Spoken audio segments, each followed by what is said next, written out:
Bienvenidos al podcast oficial de Radio Nueva Cadena. A continuación, abrimos un espacio para conectar lo que dice Dios con nuestra realidad. Prepárate para analizar este tema bajo una perspectiva antropológica junto a Luz Victoria. Acompáñanos.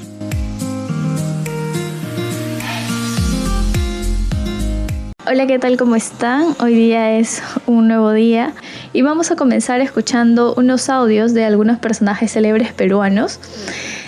A continuación, que nos van a introducir un poquito al tema de hoy día.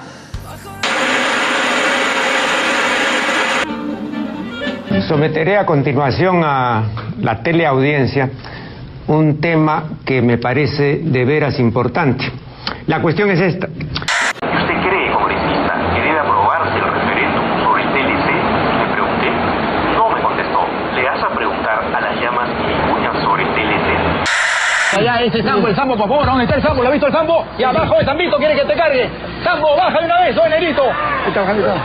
Ya, no grites, compadre, no me grites. Cuidadito, compadre, cuidadito, a mí no me levante la voz, compadre, ¿ah? Tú debes dar gracias a mí, que a mí, por mí estás trabajando acá, compadre, ya tienes años trabajando. Si no, ahorita mismo estuviera pisando uvas, ahí en la vendimia, compadre. Como hay muchos jovencitos amnésicos y con vocación de amnesia, les pasamos el video. Ella no sé qué obra intelectual tenga, pero yo tengo pues 30 o 40 libros citados y traducidos, ¿no? Así que, francamente, ataques son bajos, ¿no? De gente que no tiene la capacidad intelectual ni la formación universitaria. Yo tengo formación universitaria. Imagínese, yo he sido subdirectora general, no del Perú, de la UNESCO, a nivel mundial, y ella me va a enseñar educación. No, pues, cada uno en su sitio. Señora, yo también he sido, yo soy gente preparada, soy indígena, pero abogada. ¿Sí? Abogados hay montones, sí, y pésimos también. ¿Sí? Vamos a escuchar el chiste que originó todo esto. Y para mí lo más importante es utilizar la crisis como un instrumento para terminar con la cultura del derrotismo y del temor en una sociedad que tiene elementos psicológicos de derrotismo un poco mayores que los que puedan tener los señores brasileiros, que tienen más sol, más componente negro y más alegría que nosotros los andinos. Nosotros somos un país andino, es decir, un país esencialmente triste. No somos un país alegre, como decía, de Brasil, o los colombianos, que son hiperactivos, tienen mezcla de español del norte, vascongado y catalán, más mayor componente negro y un poco de antropófago primitivo. O sea, son hiperactivos y tienen más sol, tienen Caribe. Allá tienen Leder, tienen mexicano, nosotros aquí tenemos indígenas que cosechan hojas de coca todavía. O sea, el hiperactivismo está allá. Tienen campeón mundial de vehículo, tienen torero de primera categoría. Todo eso es hiperactivismo racial, físico, genético. Siempre se lo explicaba así. Todo eso es hiperactivismo racial, físico, genético. Siempre se lo explicaba así a Gaviria, un poco para consolarlo. Pero ciertamente nosotros somos tristes y aquí todo está mal siempre. De verdad. Ahora que hemos escuchado este audio, podemos reconocer que algunas voces son de, el expresidente Alan García, de alguna excongresista también. Podemos ver de que algunas líneas son un fragmento de un programa que se da en televisión. Y estas frases reunidas también son parte de un documental que se llama Choleando, publicado en el año 2013, y lo pueden encontrar en YouTube. Si ponen ahí documental Choleando y les aparece en la primera opción, y más o menos trata sobre el racismo y busca una definición a partir de la opinión de varias personas, de las personas de la calle, también especialistas en algunos temas, lingüísticas, sociólogos, biólogos también, y un montón de personas que reúnen sus voces para hablar sobre qué es el racismo, ¿no? Está protagonizado por un joven y una joven. La joven señala de que sí hay racismo en el Perú, y el joven todo lo contrario, de que no hay racismo en el Perú. Y todo este documental es una búsqueda por encontrar esa respuesta. Y si es que hay racismo, ¿qué es el racismo entonces? Y ahora, ya que no podemos hablar sobre un tema sin antes definirlo, saber exactamente de qué estamos hablando, vamos a escuchar ahora la definición que da este documental sobre el racismo. Bueno, me parece que el racismo es básicamente 3 cosas. Primero, es creer que existen las razas humanas y que hay razas humanas superiores e inferiores. Normalmente, esas supuestas razas coinciden con fenotipos, es decir, con apariencias físicas distintas, pero no siempre. A veces basta que un grupo tenga una religión distinta, una cultura distinta, para que se crea que ese grupo es una raza humana. Vamos a jugar contra Ecuador en Quito, ¿no? Ecuador en Quito. Y Ecuador, los ecuatorianos no son negros, son cocodrilos de altura. Eso tienen bíceps en los párpados, hermano. O sea, tú le haces ADN a Felipe Caicedo, no es humano, es un mono, ¿o no? Físicamente están gorila, muy pero muy encima de nosotros, conocen su cancha. Y está en altura, son unos negros apretados, hermano, que te muerden y te dan ébola. Es una cancha cortita. Segundo, también es racismo creer que los miembros de una supuesta raza comparten características, cualidades o defectos simplemente porque pertenecen a esa raza. Y que esas características se transmiten de padres a hijos, biológicamente, de manera inmutable, invariable, hasta el infinito. Derrotar las ideologías absurdas, panteístas, que creen que las paredes son dioses y el aire es Dios, en fin, todavía volver a esas fórmulas primitivas de religiosidad, donde se dice, no toques ese cerro porque es un apu, y ahí está lleno del espíritu milenario y no sé qué cosa, ¿no? Bueno, si llegamos a eso, entonces no hagamos nada, ni minería, no toques esos peces porque son criaturas de Dios y son la expresión del dios Poseidón. Volvemos digamos, a este animismo primitivo, ¿no? Y tercero, a partir de todas estas creencias, discriminamos. Es decir, pasamos a tratar de distinta manera a las personas según pertenezcan a una supuesta raza o a otra. Algunas personas las tratamos bien, las consideramos más inteligentes, más aptas o lo que fuere. Y a otras las tratamos mal, las denigramos, les negamos oportunidades, creemos que son más tontos, más ignorantes, etc. Eso es todo. Y obviamente solo un necio puede decir que no hay racismo en el Perú. Fin de la discusión. Ya está bueno, pero estas personas no tienen corona. Estas personas no son ciudadanos de primera clase que puedan decir 400.000 nativos a 28 millones de peruanos, tú no tienes derecho de venir por aquí. De ninguna manera. Eso es un error gravísimo. Y quien piense de esa manera quiere llevarnos a la irracionalidad y al retroceso primitivo en el pasado. Estas personas no son ciudadanos de primera clase. Y ahora vamos a hablar un poco más sobre la discriminación racial y cómo se presenta aquí en el Perú, en especial sobre el choleo. Y luego, para después pasar sobre qué es lo que dice la Biblia sobre el racismo. Creo que no hace falta convencernos a nosotros mismos de que la discriminación existe o no existe, ya que seguramente hemos visto varias formas de discriminación, varios ejemplos desde muy temprano, desde que éramos niños, como por ejemplo en la postergación o preferencias entre miembros de familia o el trato que se da a la empleada del hogar. Es algo que en realidad sabemos, ¿no? Desde que somos pequeños. En general, sabes de que el grupo social en el que naces, la etnia, el lugar del país, ser colorado, morenito, cobrizo, establecen barreras entre nosotros y además son predictores muy, muy eficaces de las oportunidades que tendremos en nuestra vida personal.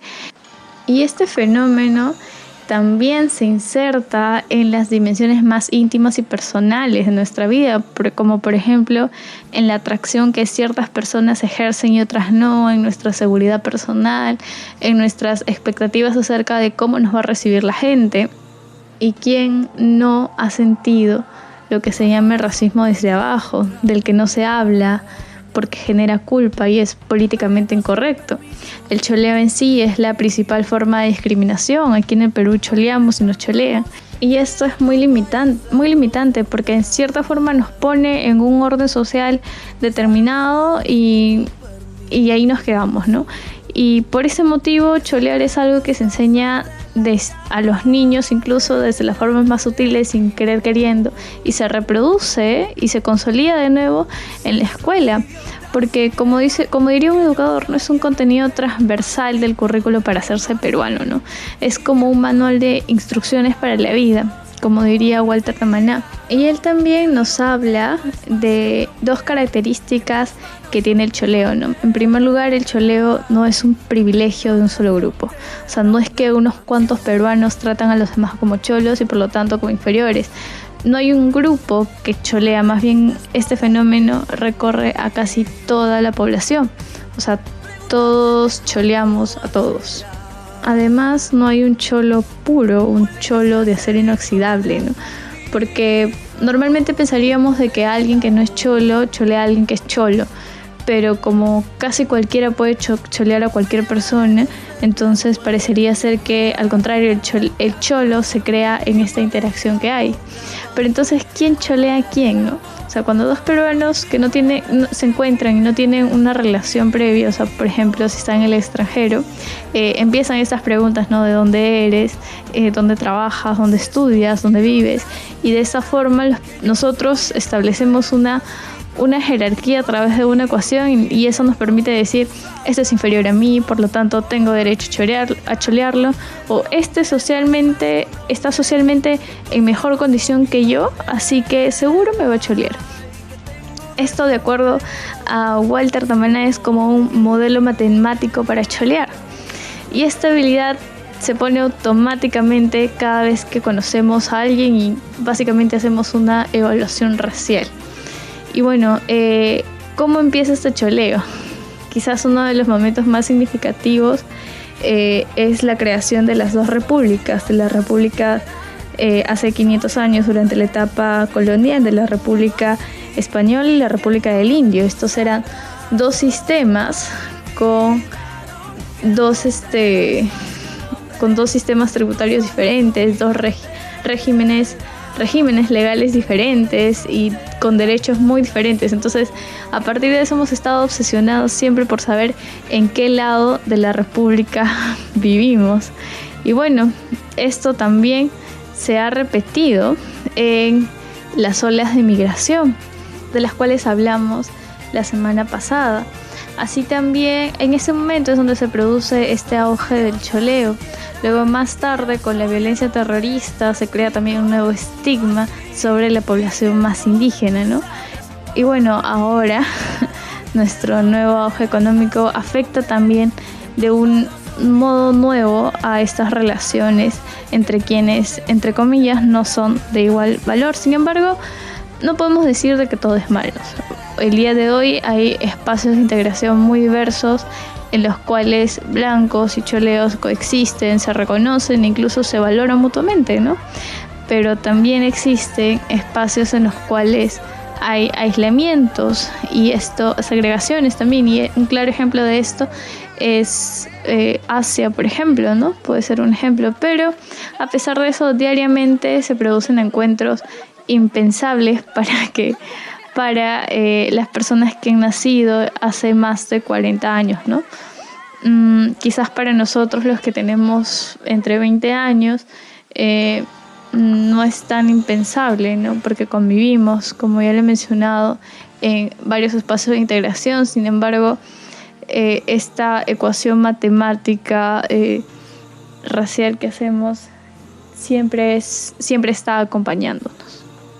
Y este es el problema con cholearse, porque básicamente vivimos en contra de lo mestizo. Pero bueno, ahora vamos a pasar a hablar sobre la Biblia, que es lo que nos dice la palabra acerca del racismo. Ahora vamos a hablar sobre Ruth y Noemí, y vamos a recordar un poco la historia para quienes nos hayamos olvidado un poco, O también vamos a contar la historia para quienes estén escuchando la historia de Ruth y Noemí por primera vez. Bueno, en principio Noemí estuvo casada con Elimelech, pero debido al hambre que hubo en Israel tuvo que dejar su país y mudarse a Moab. Y se mudaron con sus 2 hijos, que se llamaban Mahalón y Quilión. En Moab sus hijos se casan con 2 mujeres moabitas, que se llamaba, estas mujeres eran Ruth y Orpá. Y bueno, esta mudanza y este casamiento también puso a prueba la fe de toda la familia, ya que los israelitas debían ir periódicamente al lugar sagrado que Jehová había elegido para ser adorado. Y aunque Noemí logró mantener viva su fe, se quedó muy desolada cuando falleció su esposo. Esto lo podemos ver en Ruth, en Primera de Ruth, en Ruth capítulo 1, versículos 2 y 3. Ahora bien, Noemí volvió a sufrir también cuando sus hijos se casaron con estas mujeres moabitas, como ya hemos mencionado, porque sabía que Abraham, el antepasado de los israelitas, hizo todo lo posible para que su hijo Isaac consiguiese una esposa que estuviese emparentada con su familia y que adorase a Jehová, ¿no? Porque todos los que estaban emparentados, todos los israelitas emparentados, adoraban a Jehová.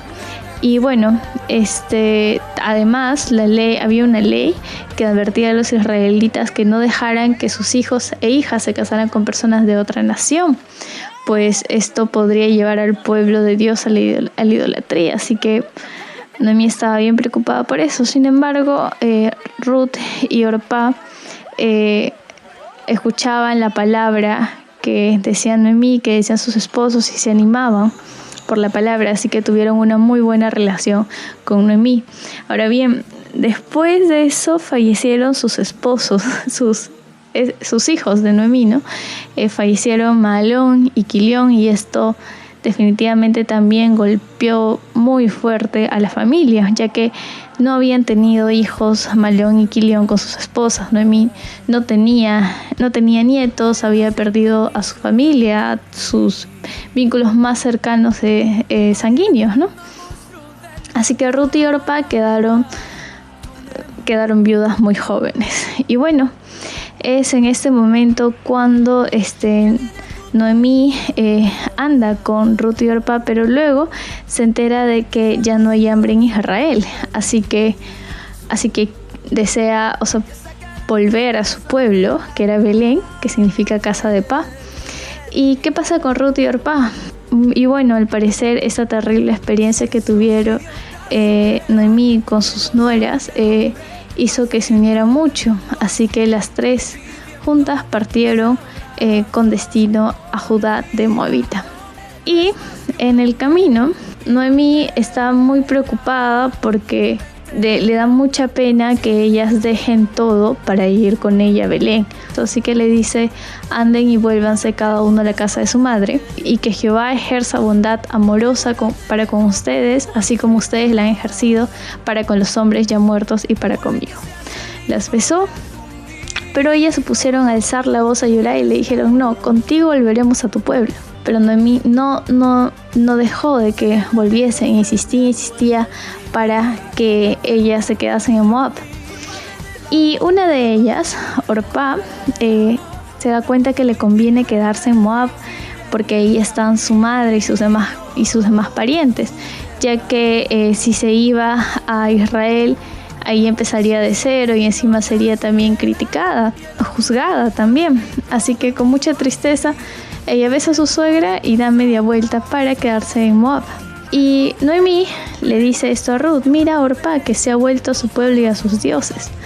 Y porque para tratar de convencerla de que se vaya a Moab también, pero el corazón de Ruth al parecer no quiere dejar a Noemí, no quiere dejar a su Dios de Noemí, quiere seguirla, y le dice: no me instes con ruegos a que te abandone, a que me vuelva a acompañarte, porque a donde tú vayas yo iré, y donde tú pasas la noche yo pasaré la noche. Tu pueblo será mi pueblo y tu Dios mi Dios. Donde mueras yo moriré, y allí es donde seré enterrada. que Jehová me haga así y añada a ello, si cosa alguna parte de la muerte hiciera una separación entre tú y yo. Eso lo podemos encontrar en Ruth, capítulo 1, versículos 16 y 17.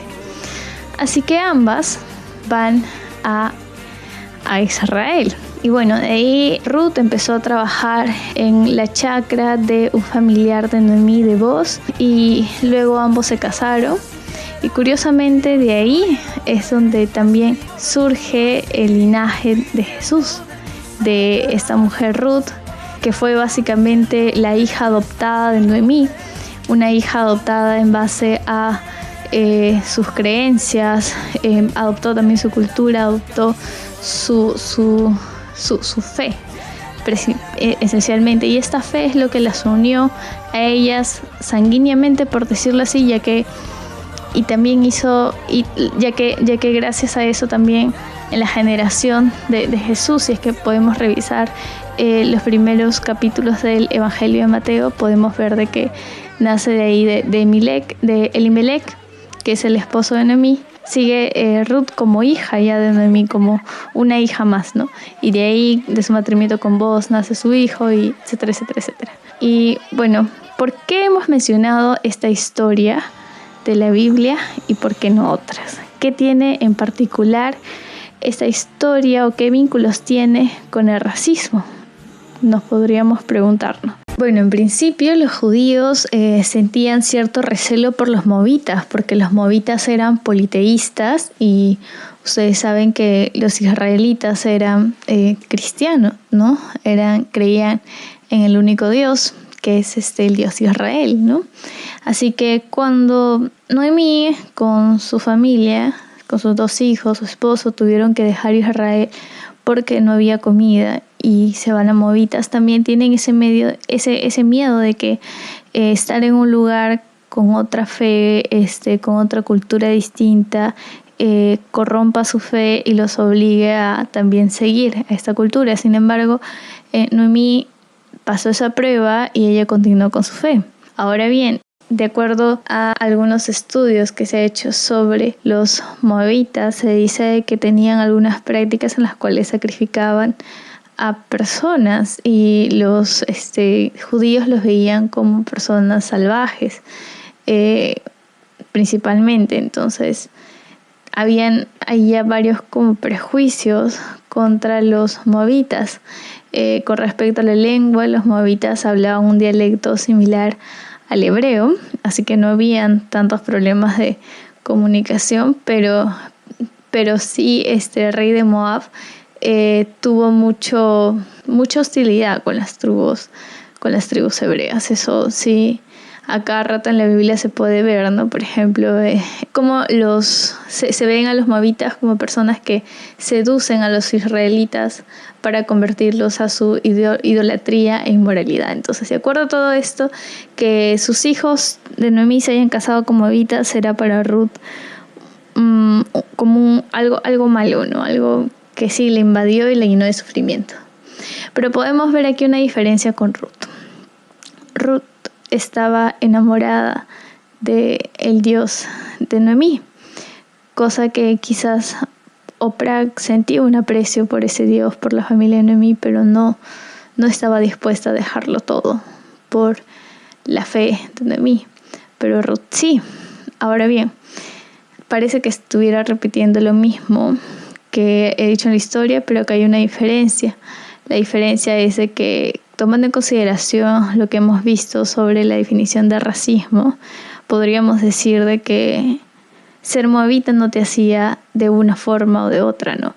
Ruth, si bien es cierto de que creía en unos dioses porque creció en todo este contexto de sus padres eran politeístas, así que le impartieron esa enseñanza, ella tuvo la facultad, y como todas las personas que tenemos la facultad de decidir si seguir creyendo en unas cosas y creer en otra fe, o sea, tenemos la facultad de decidir qué hacemos, y no porque nazcamos en determinado lugar vamos a hacer de una y otra manera.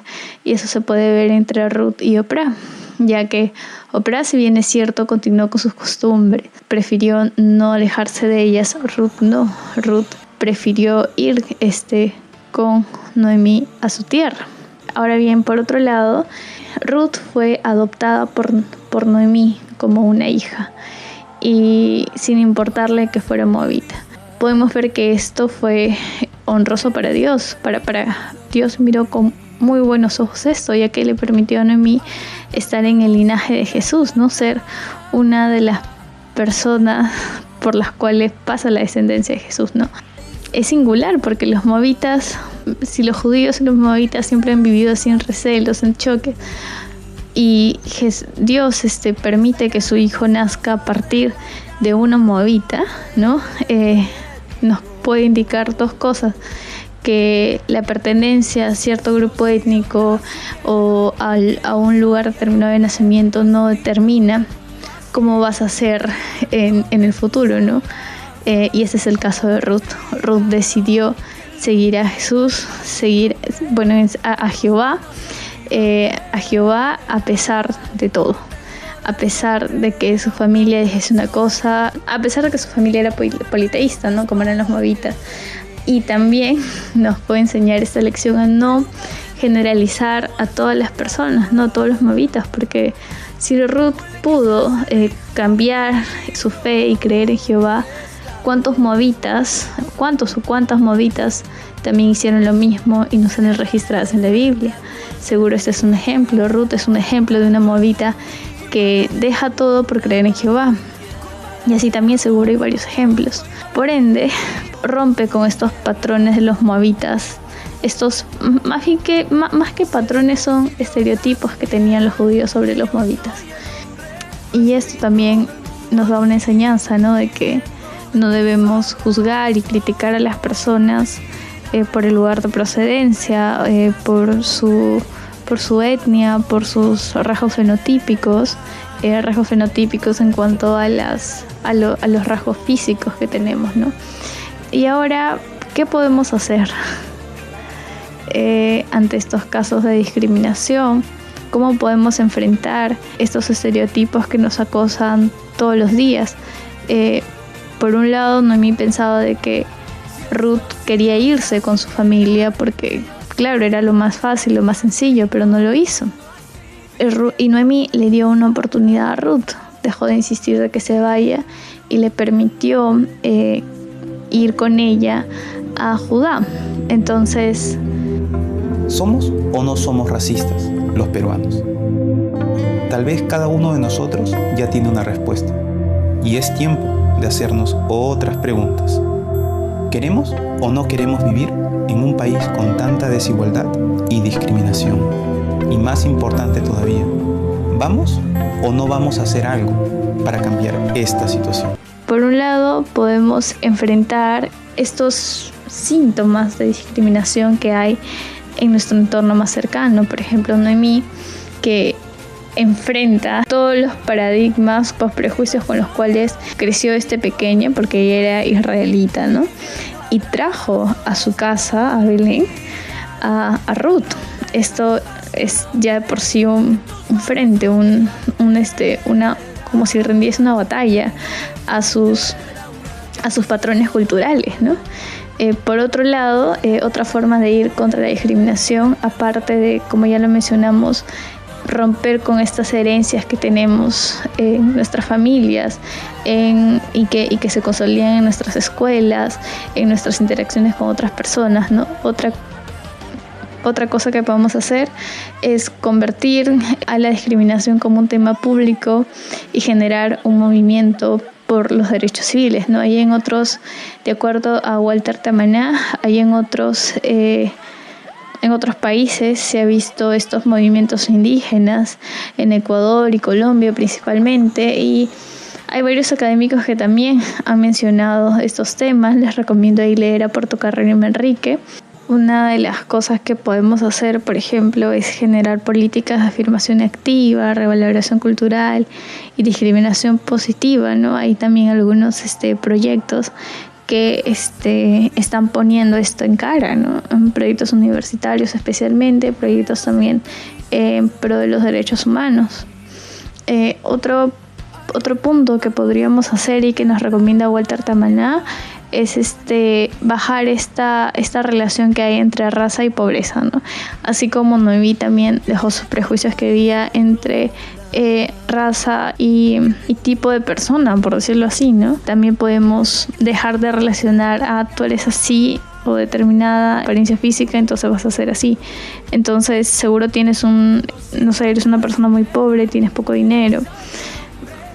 Es cierto, por ejemplo, ahorita voy a leer una cita de Aldo Mariátegui que dice: todos conocemos la cara de la extrema pobreza en el Perú, indígena, serrana, quechohablante, analfabeta, minifundista, en tierras poco productivas, dedicada generalmente a tubérculos, poblacionalmente atomizadas, centrada en autoconsumo y un poco de troca en ferias, muy alejada espacialmente de los servicios de educación, salud, etc. Esta cita, de hecho, establece una gran correlación entre raza y pobreza, ¿no? La cara de la extrema pobreza, indígena, serrana, quechohablante. Debemos dejar este tipo de pensamientos, porque más que excluidos, no es que ellos estén excluidos, sino que son eternos no incluidos. Es una frontera ahí que tenemos en nuestro propio país, y es una frontera en la cual las políticas públicas en especial no han llegado. Mientras tengamos, como ya he mencionado, ¿no?, poblaciones no incluidas en el desarrollo, la discriminación, el choleo van a permanecer siempre en nuestras cabezas, porque son herramientas para predecir a quién podemos tratar mal o de quién nos cuidamos, ¿no? Y así nos convertimos en discriminadores activos o pasivos. Y bueno, por último, es como Estado, ¿no? Que el Estado podría hacer es la mejora en la infraestructura, desarrollar mercado, facilitar inversión, un sistema judicial nuevo y justo, pero es claro que el Estado no lo puede hacer todo, ¿no? Nosotros también, como profesionales, como negociantes que somos, también podemos contribuir a esto, porque el Estado está conformado de todos nosotros y puede ser también un mismo reflejo de cómo estamos socialmente. Y por otro lado, dejar de pensar simplemente en nosotros y velar por todos, ¿no? Porque con peruanos de segunda clase, como lo ha mencionado nuestro estimado expresidente, con peruanos de segunda clase a quienes no llegan los beneficios que tenemos en las ciudades de modernidad, de crecimiento, estas personas pueden dejarse de lado y no tienen derecho, pues sí. Y en base a esto va a haber discriminación y esas personas seguirán siendo también el último eslabón de esta cadena del choleo, ¿no? Y a partir de ellas se van a seguir reproduciendo. Y es tiempo de parar esto, y es tiempo de parar la discriminación, porque todos somos parte y todos contribuimos a esto. Es como un fantasma que nos está acosando y que nos persigue. Ni siquiera nos persigue, parece que estuviera dentro de nosotros en cada interacción que tenemos al ver a cada persona. Y ahora también vamos a mostrar de nuevo una reflexión que hace el documental Choleando para cerrar nuestro programa del día de hoy. Me gusta imaginarme el mundo que anhela Vania como una sociedad en la que los peruanos en su totalidad puedan convivir pacíficamente, pero con todo el trabajo que hemos hecho y las entrevistas que hemos hecho y lo que he visto en estos últimos días y lo que he visto en mi vida, creo que estamos muy lejos de llegar a ser una sociedad así. Yo también quiero vivir en una sociedad en la que todos nos respetemos de todas maneras, y yo creo que sí se puede lograr. ¿Y de qué manera lo vamos a hacer? Luchando contra las desigualdades sociales, económicas, étnicas que hay. Y así ahí se va a eliminar totalmente la discriminación en el Perú. Quizás se pueden encontrar los factores para que en 100 años o 200 años o el tiempo que se tome se pueda hablar de un Perú más limpio de racismo. Pero de que hay y sigue habiendo y va a seguir habiendo, para mí no cabe duda. Bueno, en eso sí no estoy de acuerdo, porque yo pienso que la discriminación racial en el Perú cada vez es más pequeña. Sin embargo, los otros tipos de discriminaciones cada vez se vuelven más grandes. Pero también creo que no hay que ser pesimista, porque si nosotros empezamos a construir un Perú más igualitario, más democrático, más solidario entre nosotros, podemos hacer desaparecer esa discriminación racial que todavía queda. Y con eso terminamos el programa de hoy. Hasta luego. Radio Nueva Cadena sigue al aire gracias a la fe y generosidad de oyentes como tú. Si este contenido ha sido de bendición para tu vida, ayúdanos a seguir llevándolo a más personas. Encuentra el enlace de apoyo en la descripción o en el primer comentario. Gracias por ser parte de esta familia.